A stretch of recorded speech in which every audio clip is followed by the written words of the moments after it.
देखु ये आम गोटे नुआ नियम आने को जाइछु 2026 रे जो पानी ग्रे वाटर बही जाऊँगी बही के नदी में मिसुची अन्य नाल जाऊँगी पानी नष्ट होची किंतु फैक्ट्री कहतु बा चाष काम कहतु बा रास्ता सफाई काम कहतु बा आमर जो अग्निशम विभाग जो पानी यूज करुच्ची आपको कहतु ये जो पानी संकटटा आस्ते आस्ते बढ़ी बढ़ी जाऊँगी पानी जल स्तर भी कमी कमी जाऊँगी किंतु आमे जो व्यवहार करुचु बाथरूम पानी कहतु बा अन्य ड्रेनेज ड्रेन पानी कहतु ये जो पानी बहिकी नष्ट होची तेणु आमे एभली एक नियम एबे आनिबा को जाउछु जो नियम रे कि आमे ए पानी को विशुद्ध करिकी आकु आउ थरे फिल्ट्रेशन करिकी आकु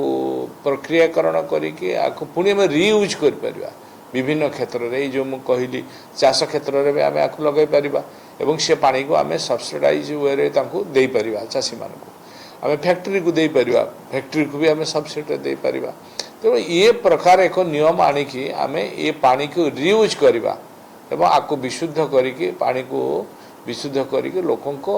व्यवहार रे जो व्यवहार रे पीवा पानी व्यतीत पीवा पानी तो आमे शुद्ध पानी आमे जुगेबू लोकों को 24/7 जुगेबा आमे प्रयास सबू यूएलबी रे प्रत्येक शहर रे आमे चेष्टा करूछु से प्रक्रिया को जारी रखिछु एवं मध्य आमे अमृत 2 ओ सारा भारत वर्ष रे आमे आम राज्य एथरे 1 नंबर रही आमे चेष्टा करूछु सबू एरिया रे लोकों को पीवा पानी सहित शुद्ध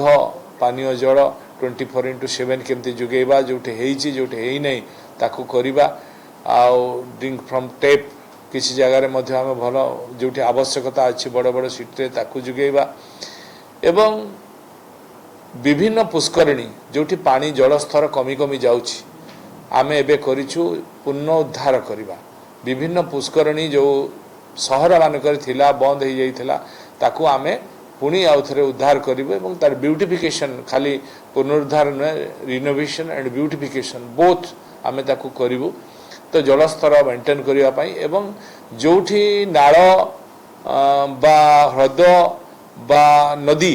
बही जाउतो जो शहर देके से शहर रे मध्य आमे जल को अटकेकी ताको बैरेज करिकी तार पानी को मध्य आमे लोकंकर व्यवहार पाई पीवा पानी ठो आरंभ करी चाष पाई विभिन्न पाई